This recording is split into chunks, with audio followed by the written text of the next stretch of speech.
Okay, so we just finished this algebra review on multiplying polynomials. So now we're going to get into factoring. Sorry, I apologize. This is probably making you sick watching this. Okay, factoring. Factoring is literally my favorite thing in algebra 2. Okay, it is my favorite thing. And you will see this all the time. And this is actually in those books. So when I get back, we will get into those little colored books because there's a lot of stuff in that coloring book that goes with the 2 sections that we're covering today. So I draw this flow chart all the time, and it says when we're factoring, there's multiple ways to factor. But the first thing you're always looking for when we're factoring things is a greatest common factor, okay? And then if we have 2 terms, 3 terms, or 4 terms, the method on which we factor is going to change every time, okay? So you might be asking yourself, well, what is factoring? What do you mean when you say factoring, okay? So factors are 2 numbers that multiply to give you a number.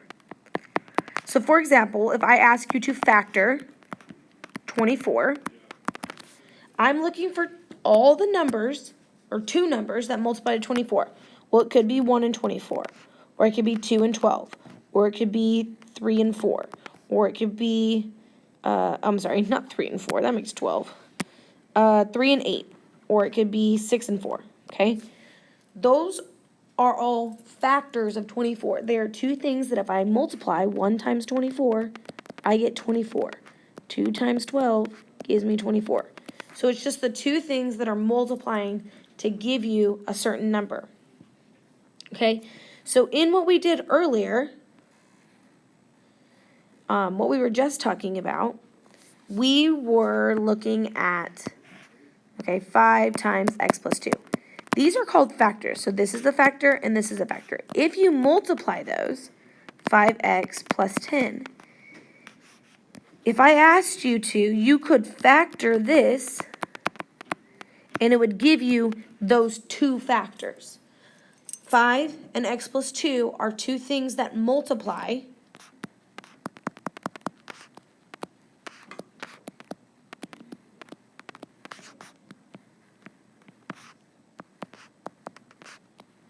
to get 5x plus 10, okay? So when I'm asking you to factor something, I'm asking you to find the 2 things that are going to multiply to give that. So the problems we're doing are not going to be like, okay, let's factor 24, because those are things you would have done in like 4th grade or 3rd grade or something like that. We're now moving into polynomials and quadratics, okay? So in this section, we're going to be factoring using greatest common factor, and in the next section, we're going to be factoring using what I call goal numbers, okay? So factoring is going backwards from what we did. It says last chapter, but that's because this is from a different class, but it's from what we did like earlier. I mean, it's literally the same thing we did earlier today. And how we're applying this, where we're going with this, the scope of this is we want to find the factors and the zeros of equations. So we just spent the last couple weeks graphing absolute value equations. Now we're transitioning into quadratic equations. And if you remember, quadratics graph to give you a U shape, okay? And sometimes your U shape crosses the x-axis. Those are what we call our zeros, okay? So what we have to be able to do is factor the equation of that parabola to find where it's hitting the graph, okay? So that's where we're taking this. But don't worry about all that today because that's not something we're going to worry about today. Today we're just factoring, okay? So what is a GCF? Well, the GCF is the greatest common factor. So it's the greatest number that goes into 2 things, okay? It's basically the backwards distributive property. So for distributive property, we distributed something in, so 2 times, like x plus 3, you multiply that in, so 2x plus 6, okay? Now we're going to take it out. So if when we distribute it in, we multiply, to take it out, we're going to divide, okay? So I'm looking at, I want to find the GCF of 12 and 9, okay? So right off the bat, you might be able to tell me what the GCF of 12 and 9 is. If you can't, you need to make the factor trees of 12 and 9. So the factors of 12 are 1 and 12, 2 and 6, or 3 and 4, okay? Factors of 9 are either 1 and 9 or 3 and 3. So when you're looking at the 2 lists, you're looking for something that comes in common. So 1 and 3 are common. And what is the one that's the greatest one? Well, 3. So 3 is our GCF. So we're taking that 3 out, so we're going to write it on the outside. So we just said if I put it in, I multiply. If I take it out, I divide. So I'm dividing these by 3. So 12 divided by 3 is 4, and then I still have that x. 9 divided by 3 is 3, and this is your answer. If this is the backwards of distributing, to check my answer, I can distribute, and I will get back to my original answer. All right, so let's try another one. So we got 15x minus 3y. So I'm looking at 15 and 3. So factors of 15, 1 and 15, or 3 and 5. 3 is a prime number, so it only has 2 factors, 1 in itself. So the GCF of these two is 3. So I pull my 3 out. I divide everything by 3. So 15 divided by 3 is 5, and then I still have that x.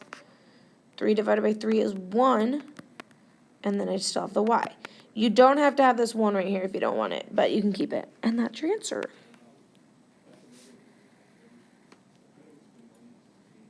Okay. So I have 6y squared plus 12y. So I'm looking at 6 and 12. GCF of those two, 1 and 6, 2 and 3, 1 and 12, 2 and 6, 3 and 4. So 3 is a common factor, right?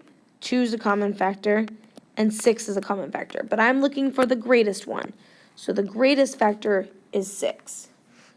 So I pull a 6 out. But wait, there's more. Look how they both have a variable on them, and it's the same variable, okay? So when you're doing variables, you actually want the smallest variable to come out, okay? So this has 2 y's, this has 1 y, so I'm going to take 1 y out because you want the smallest y to come out. So 6y, 6y, 6 divided by 6 is nothing, 2 minus 1 leaves me with 1y. 12 divided by 6 is 2, the y's cancel. So you have 6y times y plus 2. And that is it. That's all we're doing. Yay. That's your answer. Okay. All right, if on this one, and I'm going to go through this one speedy quick because this video is getting long. If I want to take a GCF out, my GCF of 8 and 2 is 2. So when I pull it out, I divide by 2. Well, 4 gives me a 4x. Well, 2 divided by 2, that's 1. And typically, we don't write 1s because we don't need them. So, let's just close our parentheses and be done because we don't need to write that 1. Well, here's the problem. If I go to distribute this back in, all I get is the 8x part. So what you need, that 1 becomes actually a placeholder here.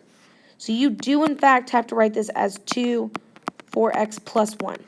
2 divided by 2 leaves me with a 1, and you have to have that 1 so that when I distribute it, I get 8x plus 2. I have to get all the way back to what I started with. Okay, so this is actually your answer.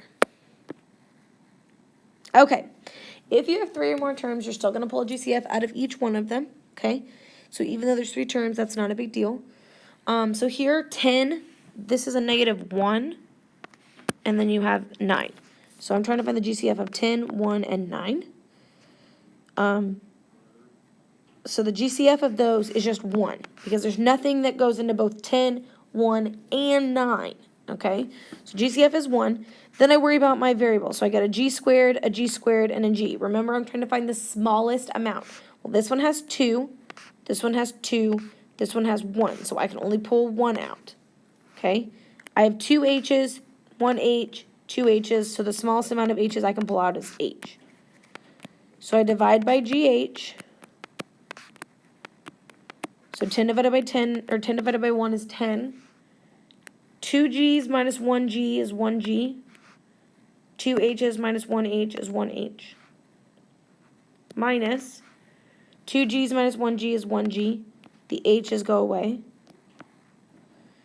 9 divided by 1 is 9. The g's leave me with nothing.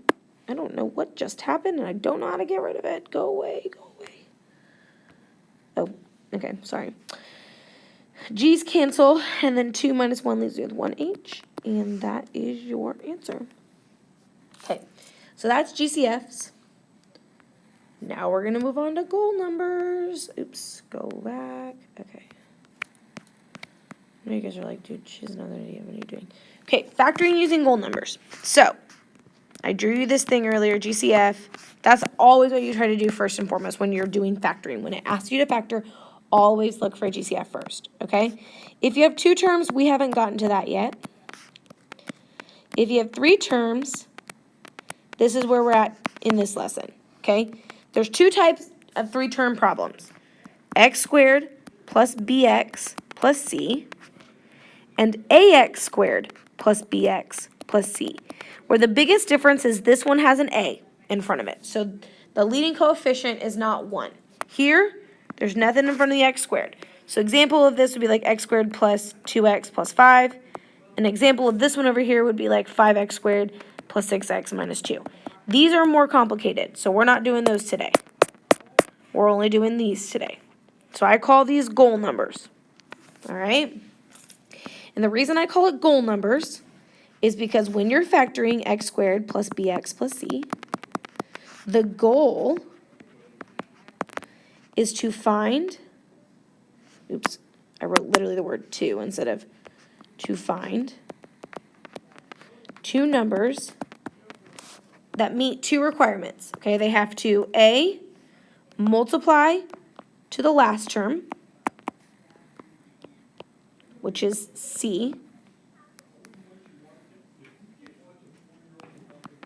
and they have to add to the middle term,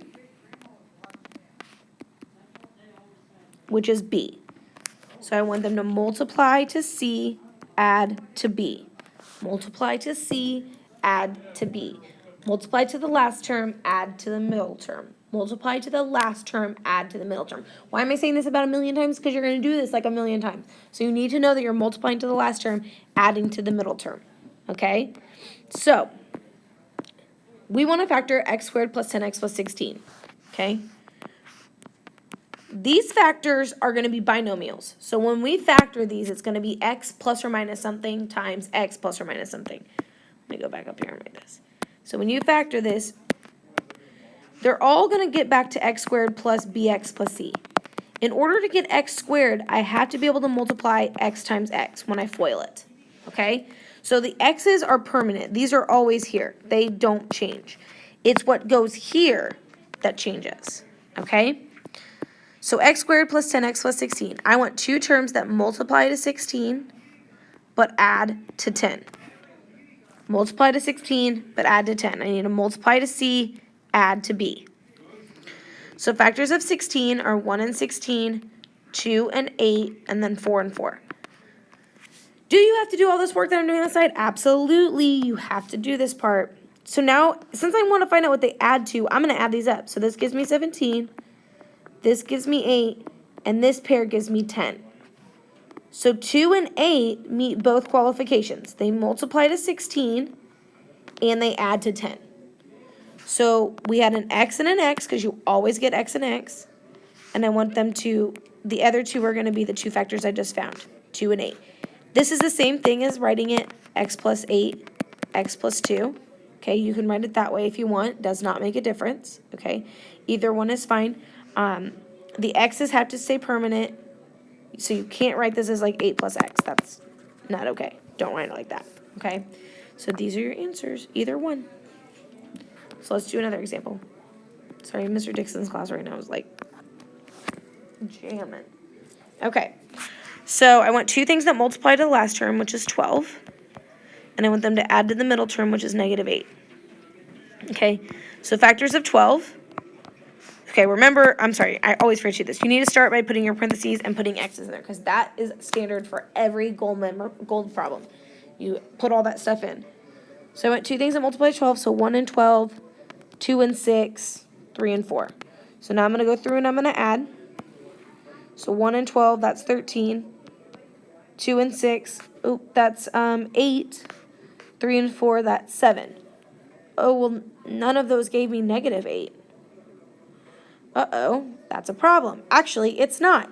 Because if I multiply to a positive 12, 2 positive numbers, when I multiply them, give me a positive. When I multiply a negative times a negative, that's also positive. So if I'm going to add to a negative 8, they both have to be negative. So really, I could also have negative 1 and negative 12, or negative 2 and negative 6, or negative 3 and negative 4. So when I add those up, this gives me negative 13, negative 8, and negative 7. Okay? So then this is the winning pair. So it's x minus 2, x minus 6, and that is your answer. Okay? So don't think that it's this pair here because that pair gave us a positive 8, and we want a negative 8. Okay? So it's not the same thing. The signs do make a difference on these. All right, last example I have for you, and then you guys are free to do what you want. Well, not for you to do what you want. You're free to do your assignment. So I want to multiply two things to give me negative 21, and I want to add to give me 4. Okay? So factors of 21. Well, this time I'm multiplying to a negative, so my signs are going to be different. So I could do a negative 1 and a positive 21, but I could also do 1 and negative 21. I could do a negative 3 and a positive 7, or I could do 3 and negative 7. So when I go in to add them, this gives me 20. This one gives me negative 20. This one gives me 4. This one gives me negative 4. Do I have to show all this work? Absolutely. You have to do everything I'm doing. So don't just write down the answer if you know it right off the bat, okay? So I build my two factors. I know I have to have an x and an x because that's how I get x squared. And I was looking for one that added to 4. Well, it's this pair here. So I have x minus 3, x plus 7. You can change that. Oops, I'm sorry. So this could be x plus 7, x minus 3. However, it cannot be x plus 3, x minus 7. Because that would be this pair right here, and we knew it wasn't that pair. Because that would give me negative 4 instead of positive 4. So you can switch around the order of how you write them. However, the signs need to stick with the number they go with. So negative goes with the 3, positive goes with the 7. All right, so now you're looking for a green sheet, okay, on grouping. Oh, no.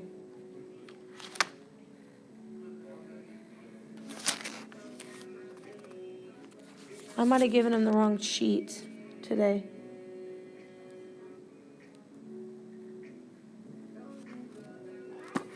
Uh-oh.